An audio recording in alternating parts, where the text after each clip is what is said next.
I want to know if one of the reasons I sometimes feel like I'm on the brink of a breakdown is because the world sometimes seems on the brink of a breakdown. The 21st century is a time that seems a stark difference to the past centuries. We as humans pride ourselves on what we've accomplished, on what life we've built for ourselves. But in some aspects, the world has become more difficult too. We worry. I worry about all of the pain in the world that I am not actively able to stop. I worry about how much I'm wrapped up in myself, which makes me even more wrapped up in myself. Amidst all this worrying, the challenge today then is not that life is necessarily worse than it once was. In many ways, human lives have the potential to be better and healthier and even happier than in years past. The trouble is that our lives are also cluttered. The challenge is to find who we are amid the crowd of ourselves. And Matt Haig will be here for us today. The video is split into 3 parts: existence, technology, work, and I've summarized the main takeaways from his book, Notes on a Nervous Planet. Insecurity, noun, uncertainty or anxiety about oneself, lack of confidence. Insecurity is not just about appearance, it can be about intelligence, about financial status, about the need to feel validated. You are one of 7,500 generations of anatomically modern humans, and sadly, amongst all these people who are achieving great things, it's becoming the norm to feel insecure. A norm that we push through media, a norm that we may push through cultural expectations. So let's talk a little bit about appearance, because that's mainly what Haig brings up in the insecurities part. He points out that the pressure to look a certain way has been traditionally gender-focused, targeting women primarily, although now that is changing, and I'll talk about that later. If your body mass is big or fat, you're ugly, you're unattractive. But if your body mass is skinny, then you're anorexic, you don't eat enough. Why do you look like that? Oh, you're normal sized? Does that mean you like how you look? Oh, you're happy with how you look? Really? Oh, you shouldn't be happy with that too. What is normal sized even? Normal, the understanding of the word normal varies depending on who you are and where you're from. Advertisements show people with flat stomachs. They show people with abs the size of 12 sponges. And they make you feel like you need to look like that too. Even if you do look like that, even then there will be someone who says a backhand comment disguised as a compliment, and you will suddenly feel so insecure and you will feel the need to go and hide and crawl in a hole. And it's not just women anymore. It's not only about being fat or being skinny or being flat or being curvy. It's about men too. Oh, you're a skinny guy? You must not work out enough. Are you really a man? Oh, are you bulky? Why can't you just be normal size? Oh, your hair is going gray? Sorry, Grant, but you're too old for this. Some people get surgery and even then they're made to feel insecure.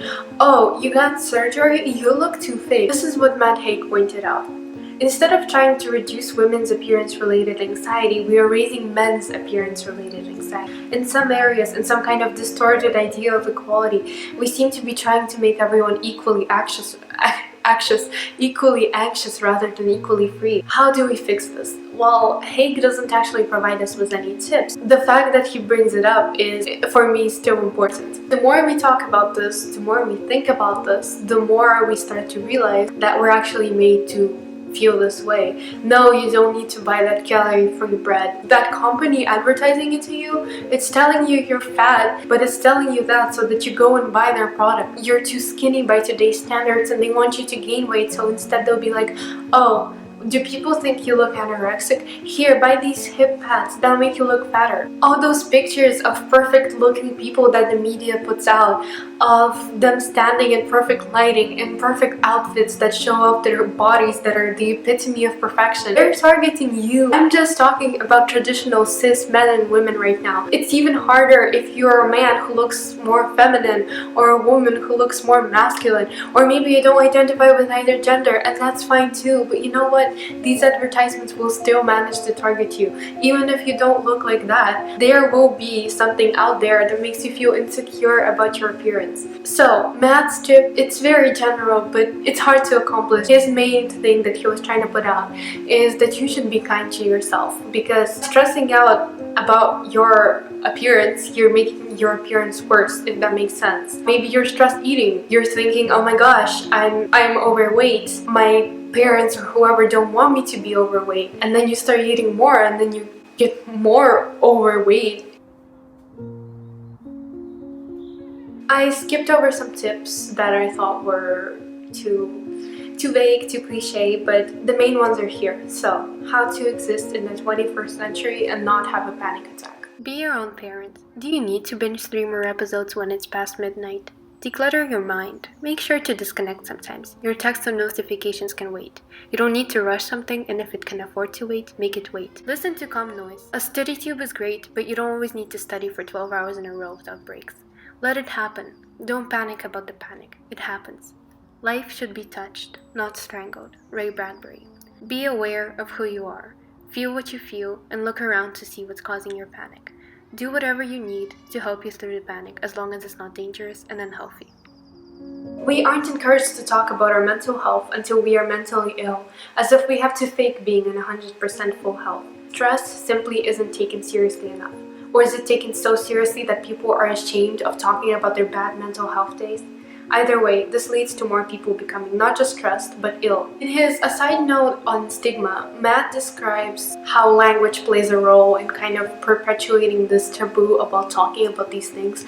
I actually never thought about this before, but you know, when celebrities talk about their depression in interviews, that they say that they're confessing to having depression, as if it's something to be embarrassed about. It's brave that they're talking about it, but the very fact that it's confessing, it's a word that's like you have made a grave mistake and you're admitting to committing it. And since we as society tend to see mental illness as something different from physical health and as something relating to the person, we say that it is the person's fault for having depression. And it's the same thing with suicide, because we have the verb commit suicide, which brings us back to the old times when it was really taboo to commit suicide. And I understand that this is a sensitive topic because some people are just uncomfortable with the idea of someone taking their own life because it's something precious and something they don't want you to throw away, and they think it's the person making a single choice, and that's to carelessly just throw away their life. But really, it's not just a single choice. Yes, it's uncomfortable to bring it up, but bring it up we must, because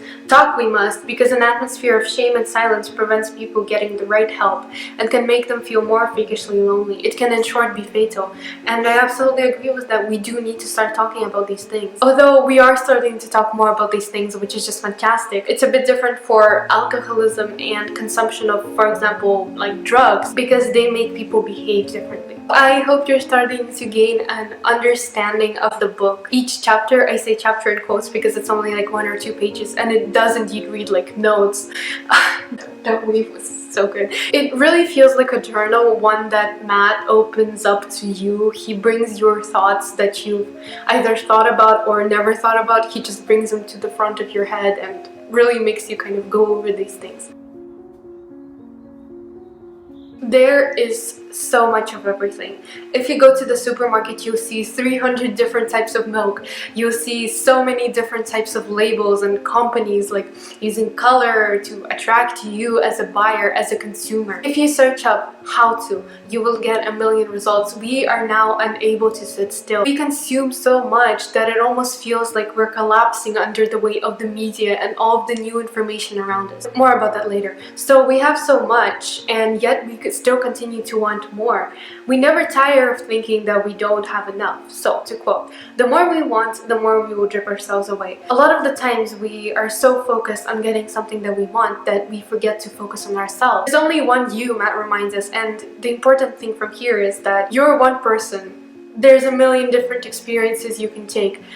Maybe you're just running around life from one thing to another, never taking time to savor it just because you're searching, you're hoping for the ultimate experience that you're gonna get. After the acceleration burns down, when you finally take a breath, Matt just wants us to ask ourselves, what is the point? Also, we just feel so disconnected from the real world sometimes.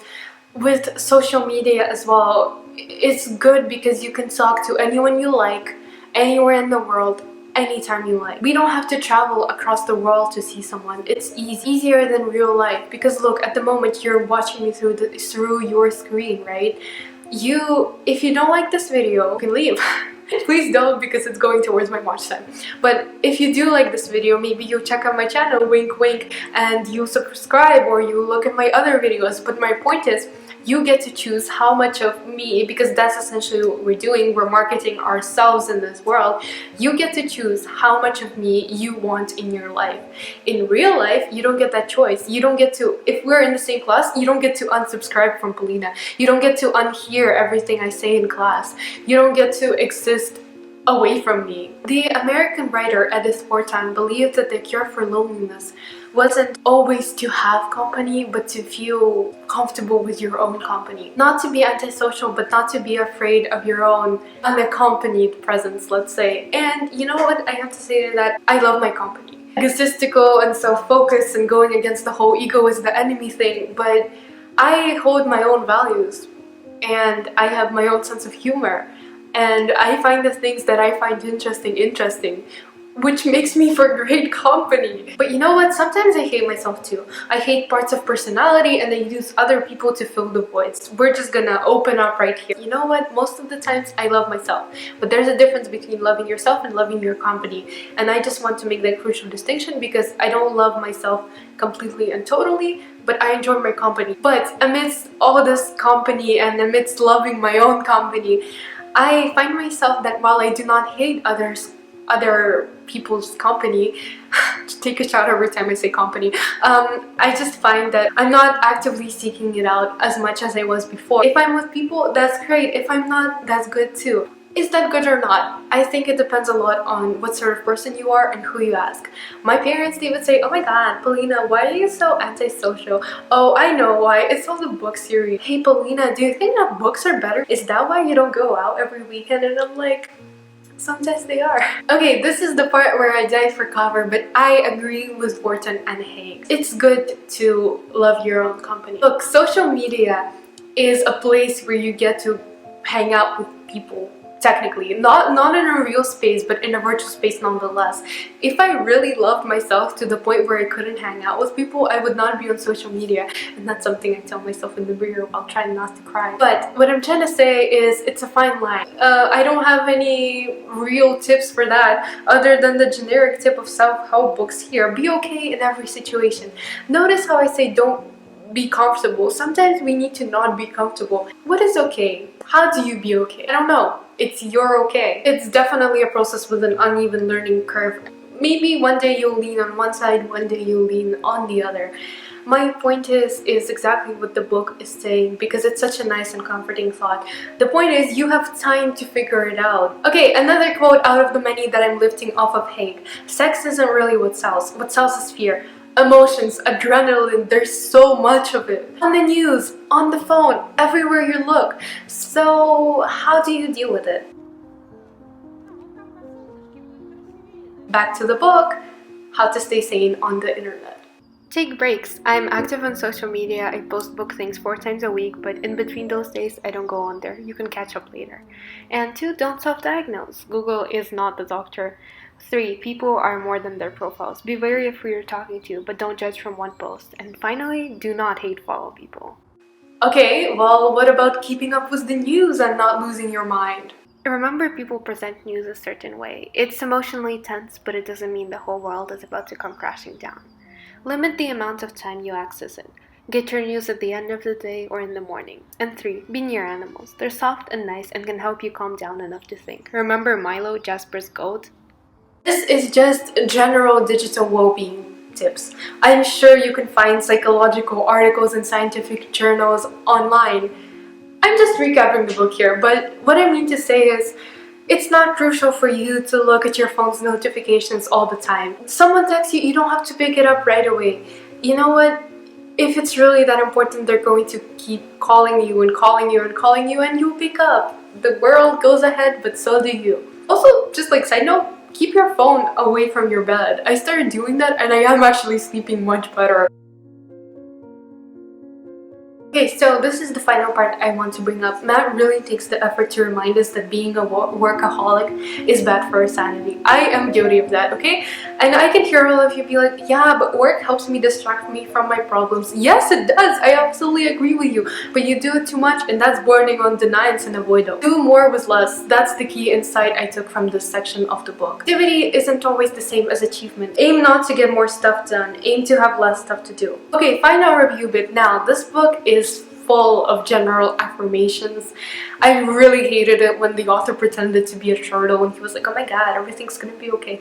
That's the kind of pseudo encouraging thing they tell us in school. That's like an extensive PSHE lesson. That's doing nothing for no one. But this, it's okay. I wouldn't say that the tips are that helpful either, but what it does do is it makes you feel connected to other people and realize that, you know what, other people feel the same. It's nothing particularly new or groundbreaking, but it's just like those collections of blog posts that you have in one place. It's comforting, and honestly, it's been a hard couple of weeks, so it was nice. I put away my cynicism, and I do really appreciate this book for it starts. So what I want to say is that the aim of this book is to quote, not to say it's a disaster and we're all screwed, but to recognize that what we feel is just as important as what we have. Sure, everyone around you spending 5 hours a day on their phone, they're feeling connected, they're replying to every text message. Yeah, they're connected with everyone, they know the news, they know the latest trends. But what I want to say is another quote, when normality becomes madness, the only way to find sanity is by daring to be different.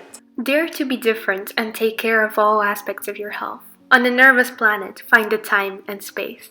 To finish up, to be comfortable with yourself, to know yourself, requires creating some inner space where you can find yourself, away from a world that often encourages you to lose yourself. And in that space, just be there, in sweet horizontal happiness, unflustered by past and future concerns.